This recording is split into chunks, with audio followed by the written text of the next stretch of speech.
You're listening to WCOM LP 103.5 FM Carborough and Chapel Hill.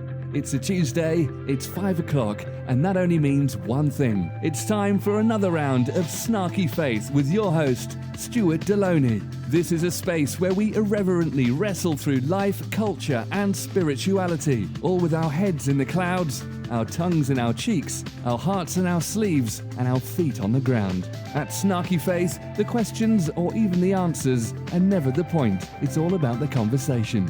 So here's your host, Stuart Deloney. Well, good afternoon and welcome to another round of Snarky Faith Radio. I am your host, Stuart Deloney, and thankfully, thank God that I can say this. Now, this is the first show of 2017. We made it, folks. We somehow made it through 2016. 2016, that cluster of a year. But somehow we made it, and we barely made it out intact. There were so many folks that were beloved to us that died over this last year. And as even like the end of the year started to like inch closer to an end, I would just be like, we just have to make it a little further, and we'll finally be done with this wretched year that is 2016. And just for me, a personal story, it was New Year's Eve when I got a phone call that one of my favorite uncles, my Uncle John, had passed away. And I can't actually use all of the terms. I was thinking in my head about this wretched, awful past year that we went through, but that was really just the cherry on top. He was a good man, he was a beloved man, and he was just too good to be part of the awfulness that was 2016. But I digress. We have moved beyond. We have made it. The door was closed and a new door is open. A new year is in front of us. And I am excited about the possibility of this until about midway when I start getting snarky again, and we'll just dump on the year as well as we move forward. But yes, we are here, 2017. And if you were here in Chapel Hill and Carborough, you know that we got like baby snowpocalypse going on right now. So I will tell you this.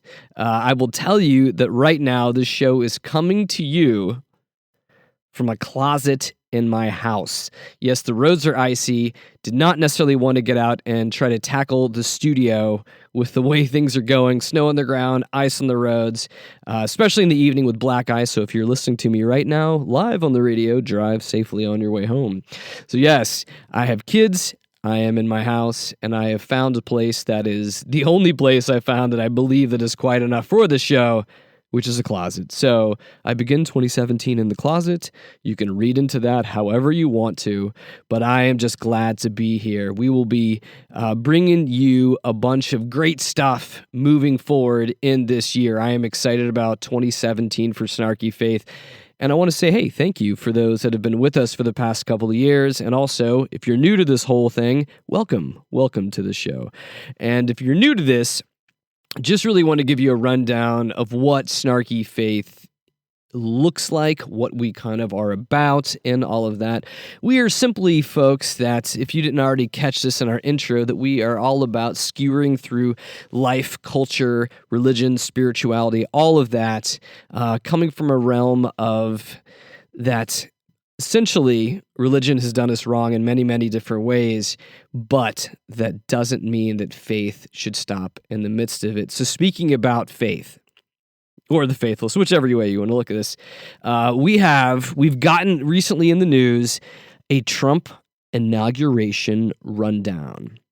So we have, of the pastors that will be attending the inauguration of our dear Don, we have televangelist Paula White, rageaholic curmudgeon Franklin Graham, and Bishop Wayne T. Jackson. And when you actually spell Wayne T. Jackson, the S in Jackson is actually a $. And so when I read this, I was like, wait, what?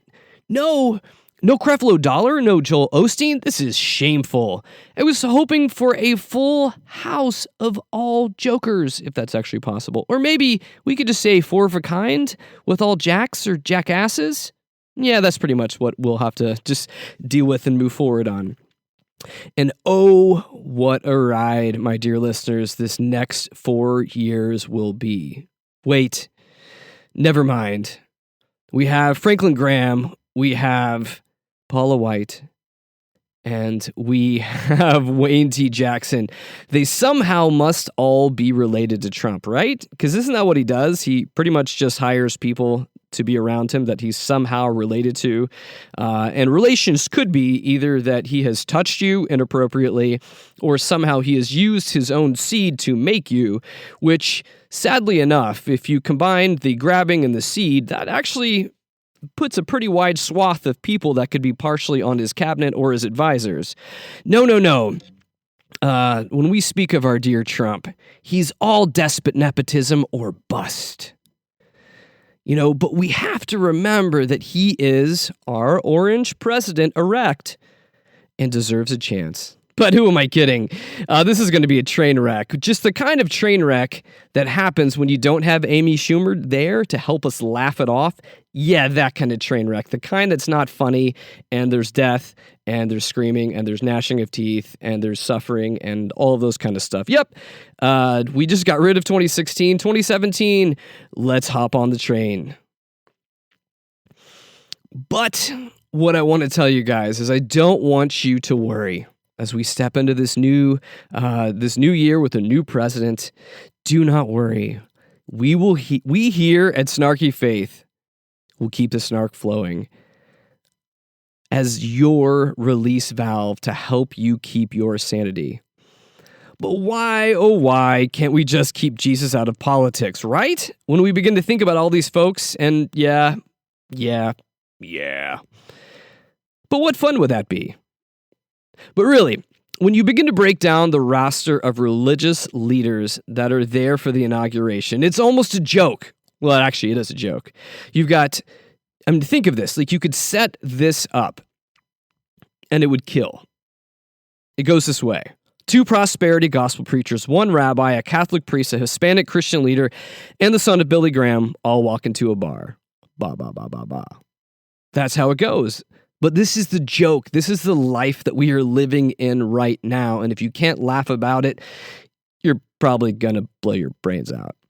So we have this. We have the prosperity gospel twins here in the mix. We've got Paula White and Bishop Wayne T. Jackson. And they totally make sense for Trump to have them there. They both believe that the streets of heaven are paved in gold. And because of that, they believe their mansions here on earth should probably be covered in gold and all sorts of gaudiness that goes all around that.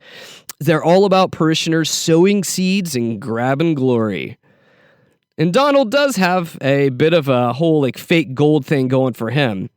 Whether it's his complexion or the facade of anything that he builds, or that, for that matter, fact that he loves to grab. You see, the prosperity game is all about making a name for yourself and then rolling in the dough, rolling in the bling. And that's all from the Trump playbook. Do you remember it? It's called The Art of the Steal. But we have to remember that money, wealth, and power are all symbols of God's favor and power, aren't they? So who am I to argue? That being said, if you want God's favor in 2017... I just want you to know that you can go to www.snarkyfaith.com and we are accepting checks. And remember that the bigger check equals a bigger blessing. Of course, I'm kidding. We're not doing that. We're still your same snark for free every week. But all of this seems weird in stark contrast to what God has asked of us, like in the book of Micah, where it says, "The Lord has shown you what is good. He has told you what he requires of you, that you must act with justice, that you must love to show mercy, that you must humble yourself as you live in the sight of your God." What? What is all this? Mercy? Humble? How does this all fit into this prosperity Well, I'd say prosperity gospel, but now we're also entering into the prosperity presidency. But maybe I'm wrong in this. And I'm fully admitting here that I could be wrong. Because I could be reading this from a totally different translation. Maybe they are reading it from the KJV or the FML or the WTF. That is always a good possibility of what could be happening here. And then there's the Twitter accounts that are going on right now. The Twitter accounts for our next Führer. I mean, how is this a thing? Can someone have daily temper tantrums? Yeah, thanks again, 2016 for Trump. You know, that's one of those things that's going to continue to pay wonderful dividends for the rest of us. But I believe that it was Depeche Mode that said, words like violence break the silence, come crashing in to my little world, painful to me, pierce right through me. Can't you understand? Oh, my little Trump. But hey, things couldn't get any crazier than they already are. It's not like they're putting a McDonald's in the Vatican, right? That would be absurd if it didn't just happen. And it opened on December 30th of last year. Screw you, 2016. But on a lighter note, let's talk about the destruction of our planet. That's always fun cocktail conversations. But seriously, have you been keeping up with climate scientist Katharine Hayhoe lately? Yeah, she's amazing, and yeah, she is a friend of the show. You can go on our website, www.snarkyfaith.com, and find our episode with her, and I'll put a link here in the show notes for you. But why does all of this matter? Why does climate scientists like Katharine Hayhoe matter? Why does all of this matter in the face of global warming and climate change? Well, it simply matters because of this, my dear snarky listeners. Just half of American evangelicals believe that global warming is actually a thing. Just let that drift into you. Half the evangelical Christians out there honestly believe that global warming, that climate change is a thing. Half of them. Which is actually sadder because you can compare that to 63% of Americans that actually believe it's a thing. And it's a real problem that has deep religious roots that many would deny. And if I do recall back in the book of Genesis, you know, the book that Ken Ham loves to use to build theme parks from? Yeah, that one.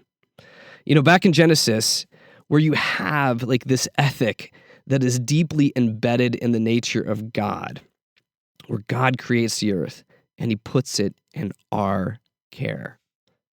It's one of the first things God commands humans to do. You know, that we're not supposed to rape the earth like Ben Roethlisberger would after a few drinks. Yeah, it's a pretty big deal. God created the earth, he gave it to us to take care of, and we're really doing a crappy job of it.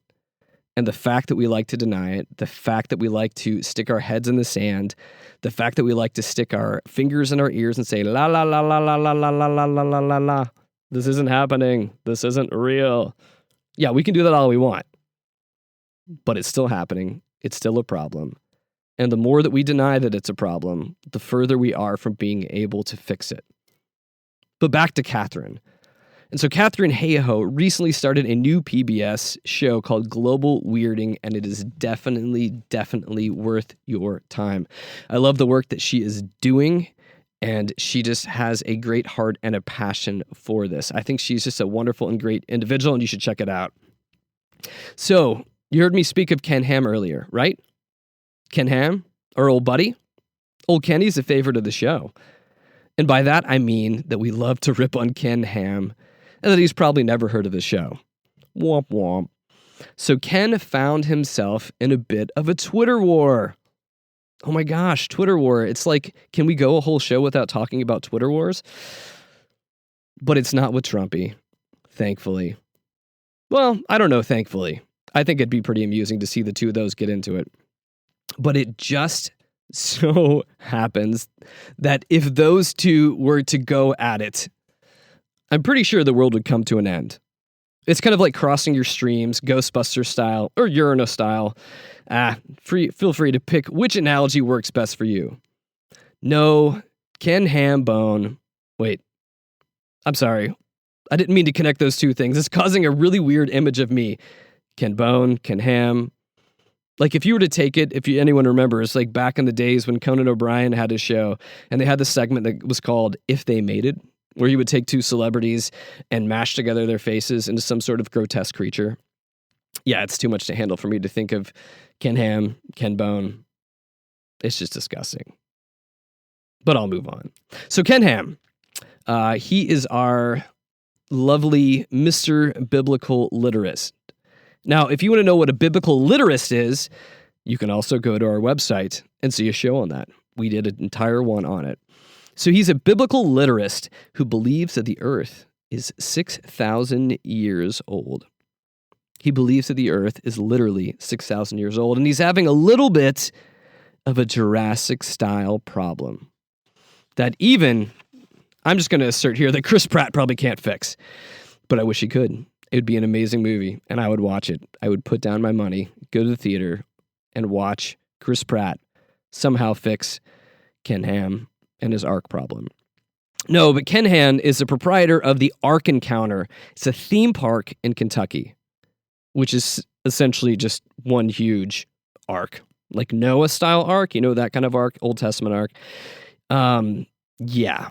You know, it's kind of one of those Don Quixote meets the Field of Dreams meets, I don't know, like your crazy uncle who likes to throw out fake news stories like it's real. It's that kind of a park, and it's in Kentucky, because when anybody thinks about Kentucky, they think about intellectualism or ideology or scholarship or having all your teeth. Yeah, because really when I think of Kentucky, all I can think of is a bunch of hillbillies and probably college basketball. So the Ark Encounter is a multi-million-dollar park that seeks to preach and teach to the already initiated. Yep, it's Ken Ham's faith. I keep wanting to say Ken Bone now. It's Ken Ham's faith that led him to spend millions of dollars on feeding the poor. Wait, never mind. I meant spending millions of dollars to make millions of dollars from a theme park. It's this prosperity thing that keeps popping up over and over again. Are we seeing a theme in this at all? Christianity? I feel like I want to have a dad talk and pull up a chair and say, hey, American Christianity, let's have a talk. I'm seeing some problems. I'm seeing some patterns here. I'm seeing that we keep going back to this thing, this love of money and love of screwing over people, but then acting like we're taking the high road. Yeah, that thing, that prosperity thing. So Ken Ham, he's mad now at the Washington Post because the Washington Post asserted that his attraction is implying that dinosaurs died in the flood. I mean, that seems maybe reasonable, but Ken's not having any of that. Why is he not having any of it? Because, wait for it, the attraction shows dinosaurs were on the ark. Thanks for clearing that up, Ken. Of course, they were on the ark. That makes so much sense. The earth is very young, less than 6,000 years old. And the dinosaurs hung around on the ark for a while until they didn't. And I don't know even where to go from that. That's just a bunch of ridiculousness. So Ken's mad at the Washington Post. And also, on top of this, because again, once you hop up in the news, for all of those out there that are delightful news whores, the Sarah Palins and the bunch of that, because it's not simply enough to bilk people for money and simply just run around being crazy people. It's the fact that you need to continuously, over and over, somehow find reasons to be in the news. So good old Kenny is also calling for a new Protestant Reformation. He says that it's been over 500 years since the last one, and apparently just simply because of that, we're due. And if we're really going to take the new earth belief that he has of 6,000 years, that we've only had so many reformations because they only happen so often. So we're apparently due for a new one. So when I talk about Ken Ham, I just want to give you a little bit of free association. You know what keeps popping in my head? It keeps popping in my head that, God, I wish I was talking about John Ham. Wouldn't it be amazing to watch a show about a 1960s advertising executive on Madison Avenue that had a dream that he should make a life-size ark to make a ton of money off of a bunch of foolish Christians? But sorry, that's a total aside. I'll get back to the point. So Cam, his issue and his point of saying that we need a new Reformation, that we need one just because it's due. He wants us to turn back to reading the Bible literally. Because apparently he does, and if he does, everyone else should. Yeah, that's his conclusion to the question, what's wrong with Christianity in America today? Is that we need to read the Bible literally. Yeah, thanks for playing, Ken. Do not pass go. Do not collect $200. But if you really want to know, what is the problem with American Christianity? I can give you a few off the top of my head. Let's say materialism, consumerism, megachurches, Ken Ham. The fact that we don't like to live out the ways and ethics and teachings that Jesus calls us to do. Yeah, that thing, I would probably circle back to there. You know, when Jesus tells us to love one another, to love our enemies, to move forward and help those that need help, to speak out when those that are being marginalized are being oppressed. You know, those things. Yeah, I think that's the problem. I don't think it's about how we're reading the Bible. I think it's the fact that we're not taking the words of Jesus very seriously. That we are called to love those that are being oppressed. We're called to love those that we, in our own effort, would love to call enemy. But Jesus says that we are called to love them. And that, my friends, will preach. Just not at a Trump inauguration. So as we step into this new year with promise and hope, which oftentimes ends up looking like resolutions that we make and we break, and then we become this grand cliche. But before I step into an entire diatribe on resolutions, I will step into something a little bit personal, something that I would call a bit of a confession. You see, I am the commissioner of a fantasy football league. Our own Dr. Ben is on that league. A few of my children are on that league. A bunch of other folks that I love and care for are on this league. And I'll preface all of this by saying, the past 2 years in my league, I have been the champion. It has been glorious. It has been beautiful. I have been unstoppable. I have actually never played fantasy football and not been a league champion until 2016. And so here's my confession. I had a really bad year. I had a really bad fantasy year. No amount of statistics and research could put life into the lifeless body that was my fantasy team. And so not only did I perform poorly, I ended up in the playoffs in the, what they call the kind of like the consolation prize playoffs, you know, for those few people in your league that have mucked it up, but they just want to keep playing.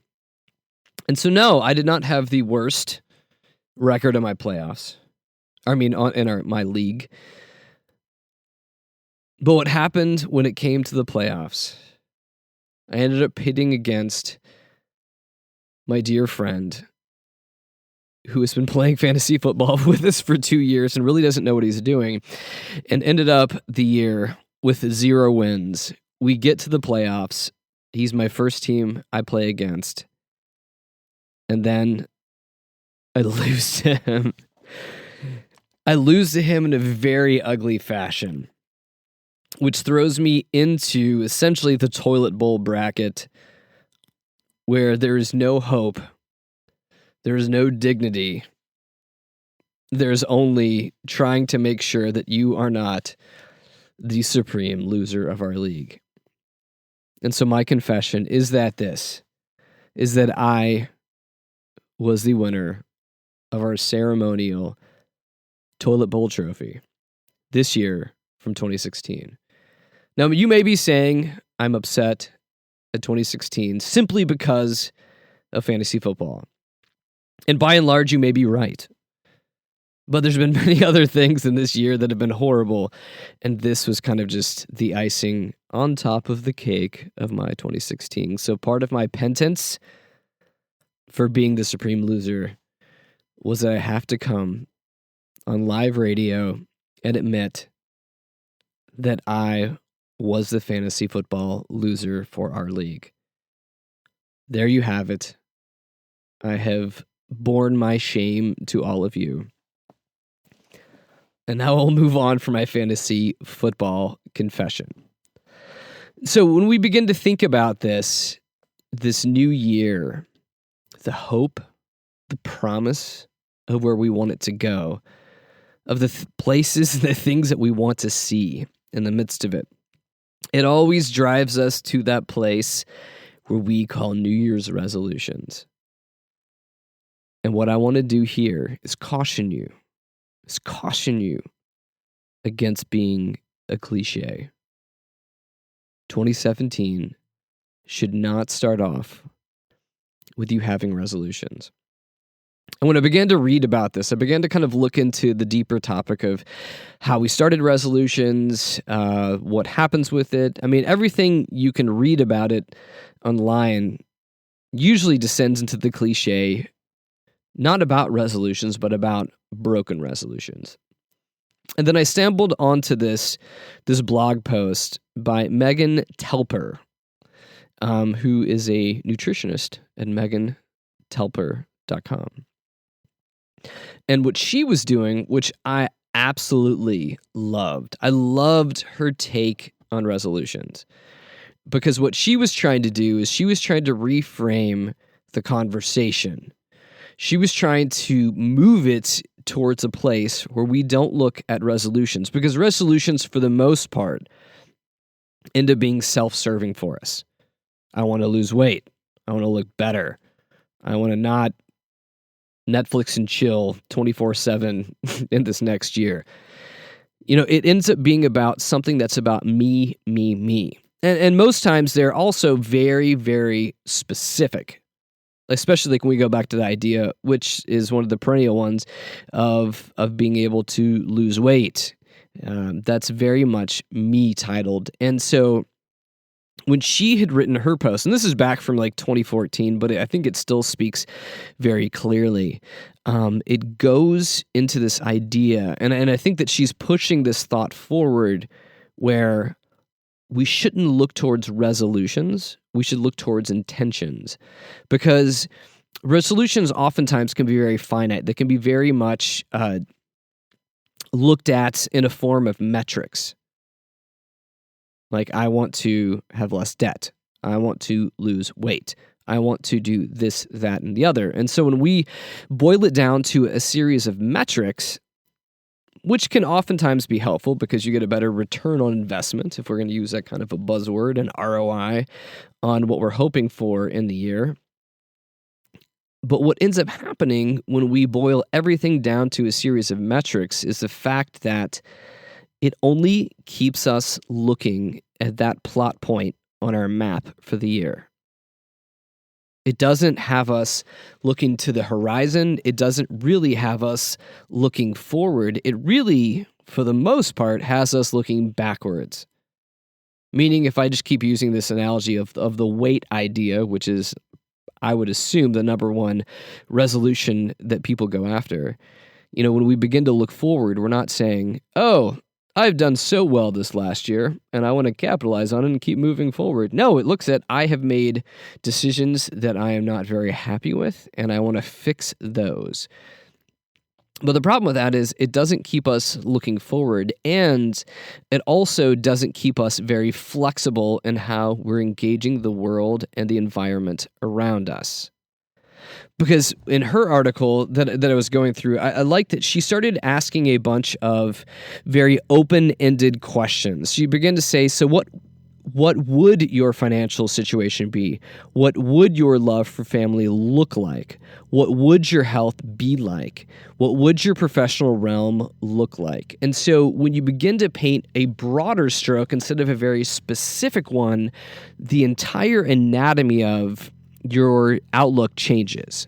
And so when I go through Megan's writing, she had said this is back in 2014, and she's the intentions that she had, that she would be present and loving and healthy and fearless and creative and focused and carefree and light and passionate, adventurous and awake, vibrant and abundant, transformed, peaceful, and happy. And so when we begin to lay forward intentions, they take on a totally different life than resolutions. You see, an intention is something that we hope for, something that we carry with us when we step out into our day. When we say something like, I want to lose 30 pounds, it sounds very different than being able to say, I want to be present and loving in every interaction that I have and moving into this year. To say that I'm healthy and fearless. It just opens things up. But what it does also is it becomes something that has to become the whole of us. You know, it's the difference, and you've probably heard this before, I've probably said this on the show, but it's the difference between being and doing. You know, I like using this phrase. I had a professor that told me long ago that there's a huge difference between the being and the doing, because we are a human being and not a human doing. And when I see these resolutions, when I see these resolutions versus intentions, I begin to see this dichotomy between being and doing. You see, the doing, those are the small things. Those are the things that are measurable. Those are the things that we can tick off, that we can look at specifically and say, yay, I've done it. But when we look at the intentions, those are things that carry us through the entire year. Because say you do lose those 30 pounds as part of your resolution, you're done. Your whole goal is just make sure you don't gain them back. But if your intention is to be present when you are around people and with people, that has different power. That has different implications upon how you walk out into the world every day. See, to be present means I am present with my loved ones. I am present with my friends. But I am also present with that cashier at the grocery store. I am also present with that person in the drive-thru window that is giving me coffee. I am also present when I pass by somebody on the sidewalk that is asking for some change. You see, one is very inward and micro, and the other one is very outward and macro, and it requires way more of ourselves on a daily basis. And see, I think that even though we joke about it, that resolutions are meant to be broken, intentions become about living a new way of life. They have implications upon every fiber of our being, every interaction, every conversation that we have with people. So when we begin to step into this year with new eyes, with new intentions, it will bring us to a new and different place. And I believe those are the way for us to really begin to incite change within ourselves and incite change in the world around us. Because there's a risk to those. See, we like resolutions because they're measurable. Intentions, they're scary because we don't know where it's going to take us. We say, I want to lose 30 pounds because I want to look a certain way. When we say that we want to be present, we have no idea where that journey will take us. And so as I move into looking into this year, the hope, the promise, and all of it, my hope for 2017 is that we can all learn to listen better, to learn from one another, to take time to see the God-given humanity in those that are different from ourselves. You see, my story is not your story, but that doesn't make your story any less valid than my story. I want to see us return to dialogue instead of posturing and yelling.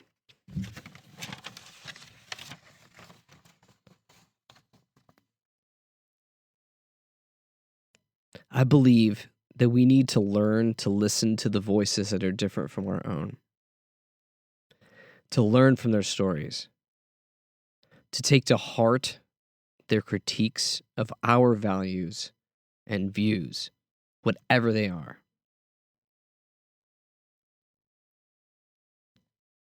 I want to be more helpful and to see the good in humanity, but also fight for what is right, to see that the marginalized should have a voice, to see that the forgotten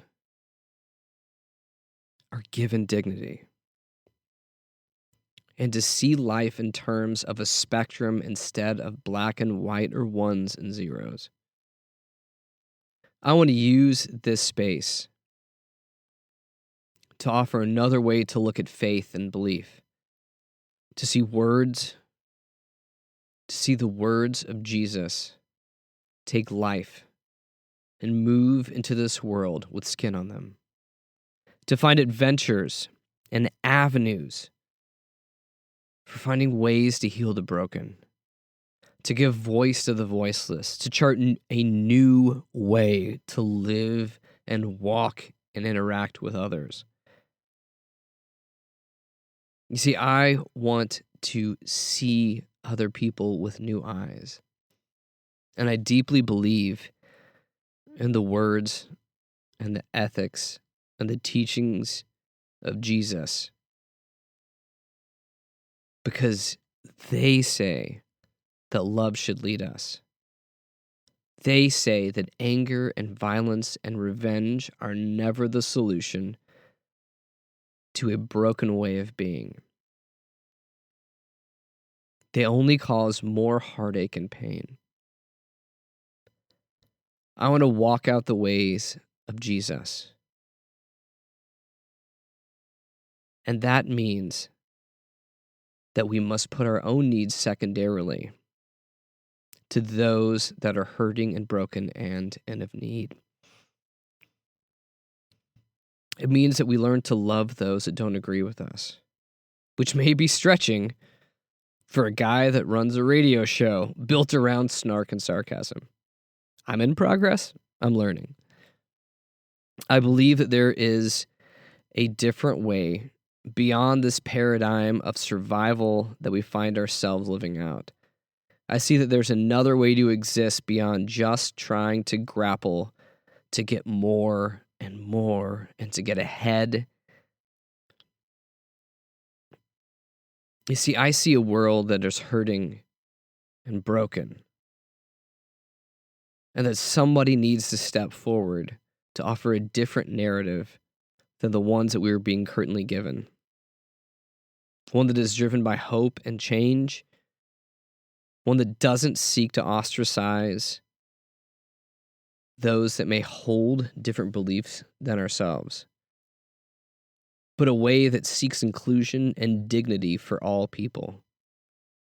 I want to see 2017 as a time to take back the story, to take back the purpose for why we are here all together on this planet that we call Earth. That we are better together than we are apart. And if we are all created in God's image, that we shouldn't tear down one another in order to feel superior. It's not about winning. It's not about being right.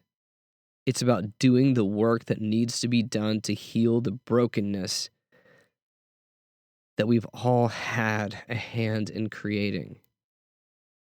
See, I see the environment moving beyond the tipping point. I see a people more fractured than ever before. I see paranoia running rampant. I see distrust and no benefit of the doubt happening in our midst. I see a place that is doomed for failure if we continue down this path that was given to us by those that came before us.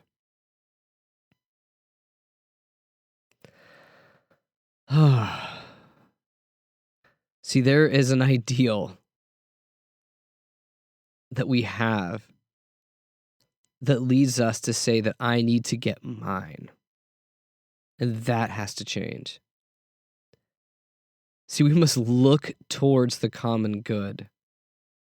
We must look towards the local and the community in ways that we can incite change. We must do this in a dogged way that is unrelenting. We must not rest. We must not stop, even if we don't see any immediate results in the future. See, this American obsession with manifest destiny and consumerism and materialism and needing more and more and more, regardless of the global implications, must end. You see, I see a faith. I see a Christianity that has lost its way. If it were an elderly person, we'd take away his driver's license because it can't see clearly anymore. It is my hope that the words of Christ can transform us closer to the image of our servant King. See, a man that cared enough about a different way that he was willing to die for it. It was about a non-violent revolution that eventually shared a bed with ways with the world. Something that started off beautiful that became very ugly. American Christianity should be an oxymoron, but it's not. It's become something that rarely resembles its creator and has lost its way. My hope is to see a faith that becomes something that drives change, that gives dignity to the forgotten, and offers healing to the hurt and the abused, especially those that have been hurt and abused by faith, because there is always another way. I see this year as one that can carry with it profound change and tremendous possibility, but can easily slide back into being business as usual, where we sit back on the sidelines and complain about the way the world is without acting, without sacrificing, without stepping into the gap to create the change we all hope for and desire. I see it as a chance to begin to move the ship back into the right direction, even if it's just a few degrees in the right direction. I see this as a chance to push back against the corrupt powers that we voted for or voted against, to push for change in the streets before it moves into the legislature. We put far too much hope in our votes and our politicians, and we have abdicated who we're supposed to be as a people that create and craft the world into the way we want it to be.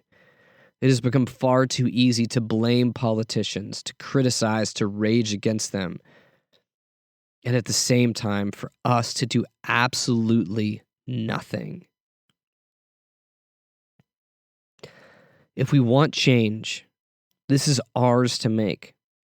If we want to see a difference in this world, it will not be done by those elected, but by those who elect to stand for a higher ethic and a different way to see our future. We should not begin by looking at resolutions, but looking towards a new posture, a new set of intentions that will ground us and drive us into change in 2017. And I will leave you with the words of the ethereal Meryl Streep as she gave a lifetime acceptance speech at the Golden Globes recently. She said this as she closed in her speech. There was one performance this year that stunned me. It sank its hooks into my heart. Not because it was good. There was nothing good about it. But it was effective and it did its job. It made its intended audience laugh and show their teeth. It was that moment when the person asked to sit in the most respected seat in our country. He imitated a disabled reporter, someone he outranked in privilege and power and in the capacity to fight back. It kind of broke my heart when I saw it. I still can't get it out of my head because it wasn't a movie, it was real life. And this instinct to humiliate, when it's modeled by someone in the public platform, by someone powerful, it filters down into everybody's life because it kind of gives permission for other people to do the same thing. Disrespect invites disrespect. Violence incites violence. When the powerful use their position to bully others, we all lose. And this brings me to the press.